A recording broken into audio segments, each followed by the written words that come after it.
Bienvenue sur Job à bord, le podcast maritime.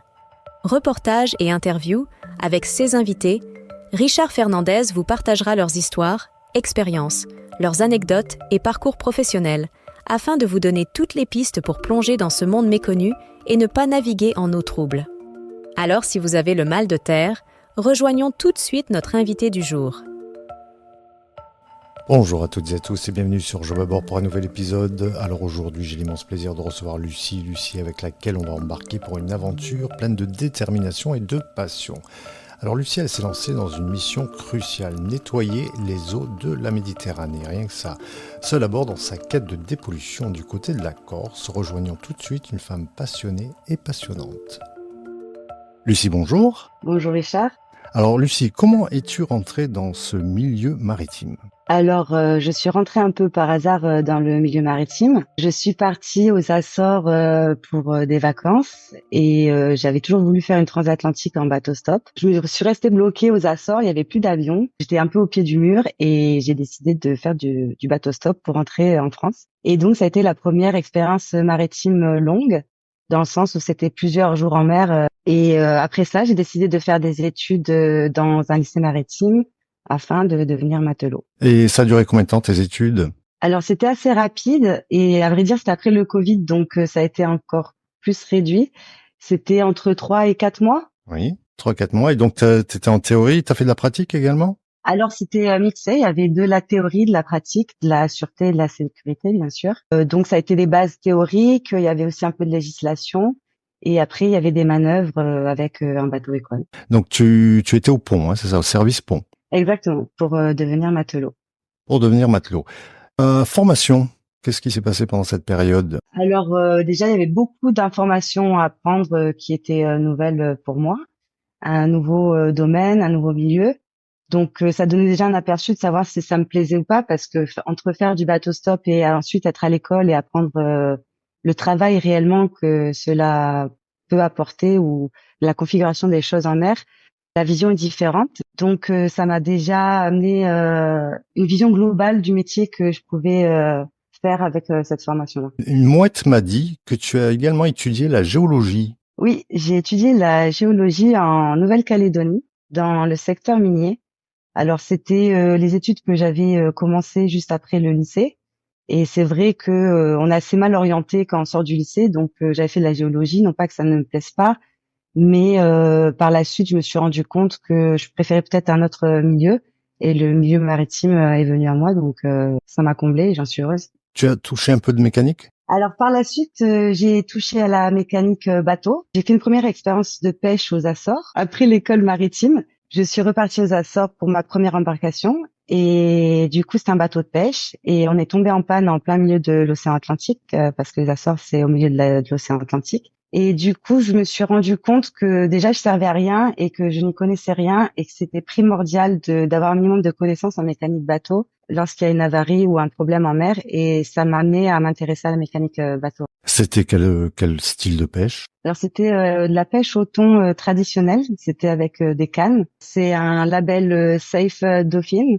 C'est-à-dire, on sélectionne les poissons un par un, donc il n'y a pas de dauphins dans les filets. Et c'est un label qui est reconnu notamment par le Japon et les États-Unis. Donc c'était très intéressant parce que c'est de la pêche qui est souvent malheureusement critiquée, mais dans ce cas-là qui était sélective et à hauteur d'homme parce qu'il y avait 2 personnes qui pêchaient un poisson. Donc au final, c'est pas une pêche qui était abusive et ça m'a montré une très très belle image de la pêche et du secteur maritime. Parce que c'est un milieu très dur quand même, hein, physiquement. Je pense que la pêche, c'est le métier le plus dur que j'ai jamais fait dans ma vie. Pourtant, j'étais serveuse entre-temps, entre mes études et l'école maritime pour devenir matelot. Et c'est vrai que déjà serveuse, barman, travailler la nuit, le week-end, avec des coupures, c'est très compliqué. Mais le milieu de la pêche, c'est encore un autre niveau et c'est très dur, très rude et il faut avoir les nerfs assez solides. Alors, Lucie, aujourd'hui, on est là précisément. Tu es là pour nous parler d'une mission à laquelle tu as participé en Méditerranée. Exactement, une mission de dépollution qui a été financée par la collectivité de Corse. Le marché a été pris par deux associations, donc il y avait Mare Corsica et Ecopol. La Corse a été divisée en deux secteurs afin de pouvoir faire tout le littoral. Et du coup, j'ai été amenée à répertorier, récolter et trier les déchets ramenés sur Terre. Il s'agissait de plastique, hydrocarbures? Alors, la majorité des déchets, c'était des déchets plastiques échoués dans des criques inaccessibles. Alors, il y avait plusieurs types de plastique. Donc déjà, j'ai appris ça parce que avant, je n'étais pas forcément au courant des différentes catégories de plastique qu'on pouvait retrouver ni sur Terre ni en mer, ce qui est au final la même chose. Et donc, je dirais majoritairement du plastique. Après, on retrouve de tout. Il y a des roues de voitures, de tracteurs. Il y a des choses non identifiées. Il y a des objets qui sont marqués dans toutes les langues. Ça peut être du français à l'italien, au chinois. Ça peut être, au final, on se rend compte que ça peut être jeté d'un ferry comme d'un bateau de touristes. Peu importe, tout revient dans la mer qui aujourd'hui est un peu une grande poubelle, quoi, malheureusement. Ça a dû en voir des vertes et des pas mûres. Alors, tu étais sur quel type de bateau? Alors, c'était un petit bateau à peu près de 7 mètres qui a été conçu spécialement pour la dépollution. Conçu spécialement par la dépollution, je m'explique, c'est-à-dire qu'il y avait 3 filtres. Il y avait un macrofiltre, un microfiltre et un filtre hydrocarbures, dans le sens où les hydrocarbures étaient stockés en dessous du cockpit. Et du coup, avec des buvards qu'on utilise également en mécanique dans les salles machines, l'hydrocarbure était absorbé. À l'avant du bateau, il y avait 2 portes qui pouvaient s'ouvrir et par la fermeture de l'hélice du moteur, cela crée une aspiration qui permettait de faire un peu un aspirateur de surface du domaine marin. Et ça se passait comment? Vous longiez les côtes? Alors, cet aspirateur-là, quand on transforme le bateau un peu en aspirateur marin, c'est sur des zones où il y aura beaucoup de particules de plastique macro ou micro. Et ensuite, la plupart du temps dans ma mission, je mouillais le bateau et je partais avec un canoë pour ramasser la totalité des déchets qui étaient présents sur les points GPS inscrits sur la carte. Et donc, ça se résumait pas forcément qu'à ça parce que lors d'une mission, en partant par exemple sur le littoral corse, je suis arrivée dans un port parce que forcément à un moment donné, il faut décharger les déchets récoltés.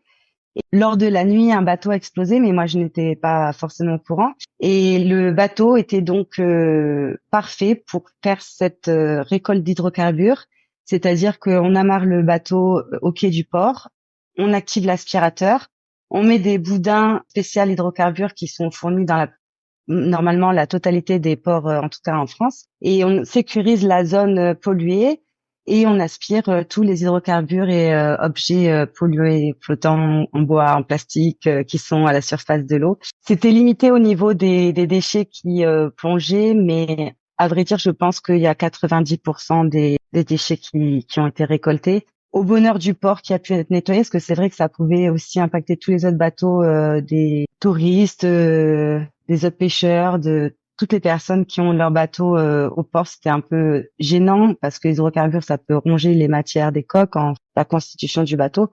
Donc, je suis tombée un peu à pic, mais c'est vrai que voilà, c'était assez divers entre pleine mer, au port, dans des criques. La pollution est partout, donc c'était aussi beaucoup d'adaptation, cette mission.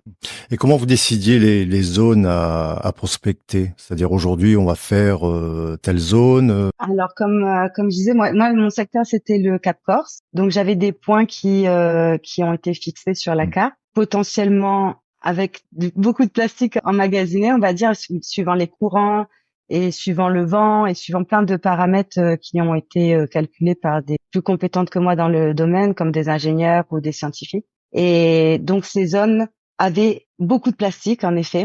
Et donc, après, mon rôle, c'était dès le matin, regarder la météo, regarder la carte et voir de quel côté du cap je pouvais être la plus abritée afin d'y aller et de pouvoir procéder à la récolte. Donc tu étais seule à bord. Oui, en effet, j'étais toute seule à bord. Incroyable. Donc,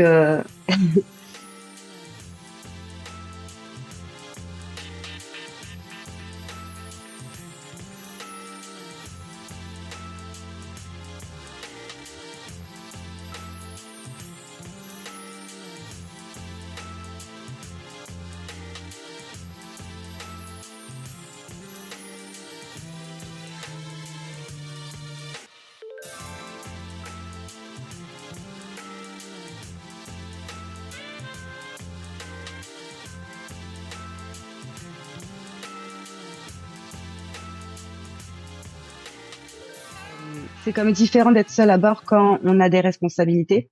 Demande une certaine rigueur, ça demande une certaine discipline, je dirais, déjà pour être efficace et pour assurer ses arrières, parce qu'on se rend vite compte que quand on est seul et que la mer, c'est pas forcément l'élément de l'homme ou de la femme, et du coup, les situations peuvent très vite dégénérer si on prend ça trop à la légère. Tu nous parlais du début de ta matinée, tu regardes la carte. Alors justement, décris-nous un petit peu une journée type le matin. Tu prends ton petit-déj et là, paf, tu déplies la carte et tu regardes où tu vas. Alors c'est ça. Déjà, je regarde la météo. S'il y a trop de vent, je sors pas parce que comme c'était nouveau pour moi d'être toute seule sur un bateau, et même si ça n'avait pas été nouveau, je pense que c'est très important d'être vigilant envers la météo, car c'est un élément qui est très important quand on est en mer. Donc surtout déjà premièrement de pas prendre de risques, de sortir alors que c'est pas préconisé, et ensuite faire le check normal d'un bateau, s'il y a de l'essence, voir si tout fonctionne, prendre de la nourriture et de l'eau à bord, bien préparer l'endroit, la zone où on va aller, si on a assez d'essence également, parce que avoir de l'essence c'est bien, mais est-ce qu'on a assez d'essence pour revenir, l'état du matériel, voir si on a assez de poches ou de place sur le bateau pour stocker les déchets qu'on peut ramasser, avoir des boots, parce que des fois ça m'est arrivé de ramasser des roues de tracteur, donc du canoë gonflable que j'ai récupéré la roue de tracteur jusqu'au bateau. Quand on est tout seul, forcément c'est un peu plus délicat, donc avoir un minimum de matériel pour pouvoir assurer la totalité de la mission seul. Donc c'est une globalité de choses qu'au début on programme pas forcément très très bien, mais avec le temps et les erreurs, on programme mieux, je dirais. J'imagine que tu as des anecdotes à raconter sur cette période-là, non? En effet, une fois, donc je suis partie en mer. La météo était assez bonne. En revanche, c'était un jour d'éclipse solaire, pas total, mais un jour d'éclipse. Et en partant vers le nord du Cap, il y a un objet flottant non identifié. Je m'approche, je vois que c'est un pédalo qui est à la renverse, donc la partie qui normalement est immergée est émergée. Et du coup, je m'attaque à vouloir sortir de l'eau ce pédalo, et c'était impossible, très dur, et c'était dans une zone protégée. Donc je transpire, je commence à avoir peur un peu parce que la mer, je me suis rendu compte qu'elle avait changé de mouvement avec l'éclipse et que elle devenait un peu plus forte. Et au loin, je vois un bateau venir à toute vitesse, un Zodiac. Et la veille, j'avais sympathisé avec les personnes qui gèrent la zone pour le littoral et l'environnement Corse. Et donc je pensais que c'était eux, je leur fais coucou, et en fait pas du tout, c'était les affaires maritimes donc qui venaient pour m'arrêter parce que le bateau est métallique, quoi, de couleur métallique, et du coup ils pensaient que c'était un pêcheur qui pêchait dans la zone protégée. Et vite, ils se sont rendus compte qu'en fait, j'étais toute seule, je partais un peu à la dérive avec mes boots, le pédalo qui était pas du tout encore sur le bateau. Et en venant près de moi, je me suis rendu compte que sur le bateau, c'était une dame qui avait fait ses études de matelot lorsque moi, je faisais mes études de mécanique bateau. Donc, on s'est dit bonjour en pleine mer, et déjà, je trouve que c'est beau parce que ça montre la solidarité entre marins. Et au final, donc, ils étaient deux sur ce Zodiac, ils sont venus, ils m'ont aidé. Et à trois, on n'y est pas arrivé. Et donc, finalement, c'est les affaires maritimes qui ont ramené le pédalo de la zone de protection marine jusqu'à la terre, parce que moi, je n'étais pas assez compétente pour ça toute seule sur mon petit bateau. Donc, ça prouve que tout le monde est engagé pour certaines mêmes causes, je dirais, en mer, et que la solidarité, elle est grande. Et donc, je trouve que c'est un milieu qui est très beau vis-à-vis de ça. Eh ben, c'est une sacrée anecdote, mais enfin, j'imagine que ça fait partie des moments les plus difficiles pour toi à ce moment-là, dans le métier. Ou ça fait Je partie sais pas. ça fait partie du métier, en fait. Voilà, ça fait partie du métier. Je pense pas qu'il y ait de situations plus difficiles que d'autres. Après, ça dépend du tempérament. Il y a des personnes où la partie la plus difficile, ce serait, par exemple, d'être sur un ferry avec beaucoup de personnes. D'autres, ce serait d'être tout seul sur un bateau. D'autres, ce serait d'avoir le mal de mer alors qu'ils l'ont jamais eu et un jour ça se déclare. C'est très vague, la mer, en fait. On peut pas forcément dire qu'est-ce qui est le plus difficile. parce que chacun est différent et chacun va réagir différent aux différentes expériences qu'on peut rencontrer en mer. Oui, et puis c'est tellement imprévisible, il n'y a pas une journée qui ressemble à l'autre, c'est C'est sûr. ça. Il faut jamais être sûr de soi. Qui peut postuler à ce genre de mission?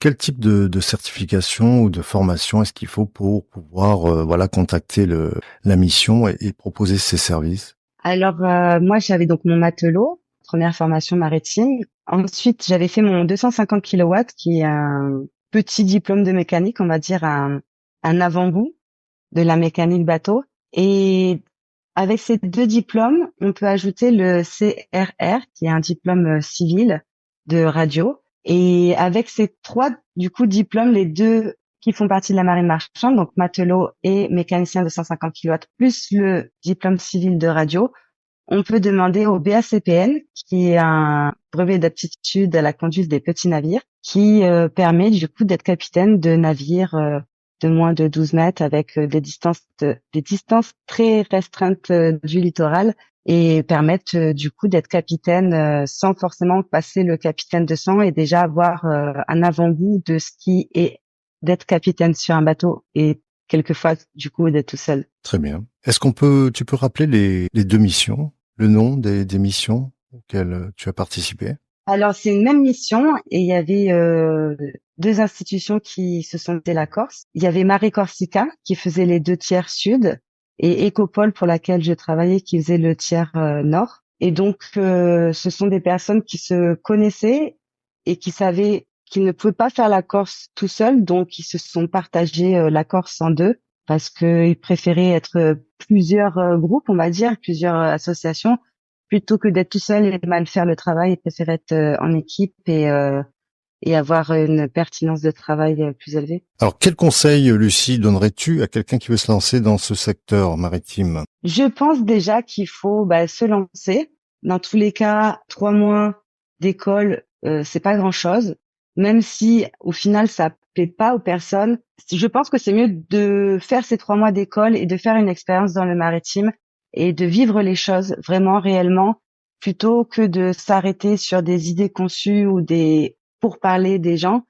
3 mois, c'est rien, c'est une formation qui est super enrichissante. Il y a les premiers secours, des domaines qui dépassent la mer, en fait, qui sont présents aussi dans la vie de tous les jours sur Terre.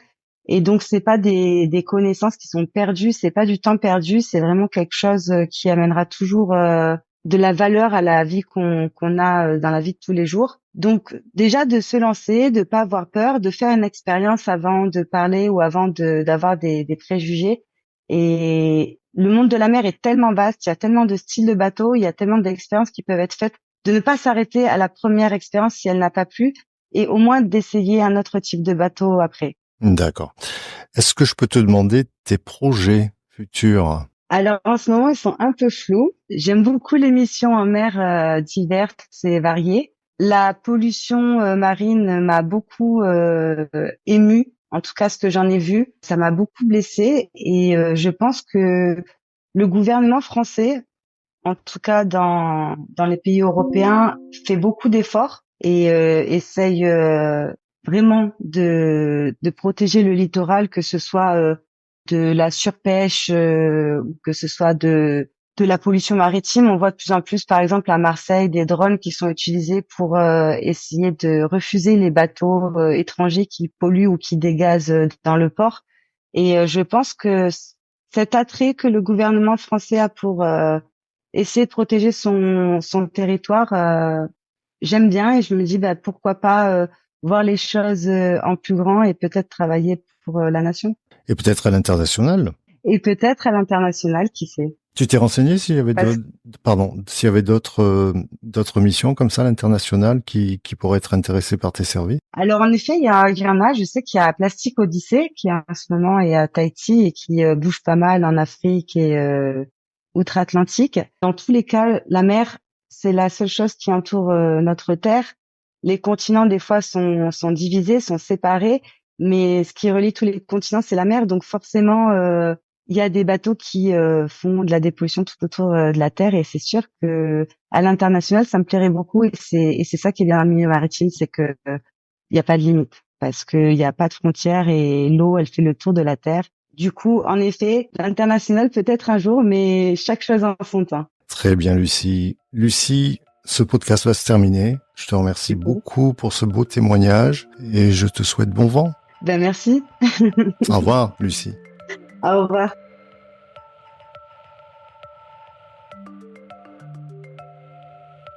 Cet épisode est maintenant terminé. Un grand merci à Lucie d'être venue nous partager cette superbe expérience. En espérant également que cet épisode vous a plu. Si vous aussi vous voulez embarquer sur Job à bord pour une nouvelle aventure, n'hésitez pas à me contacter. Je vous dis donc à bientôt et bon vent à toutes et à tous.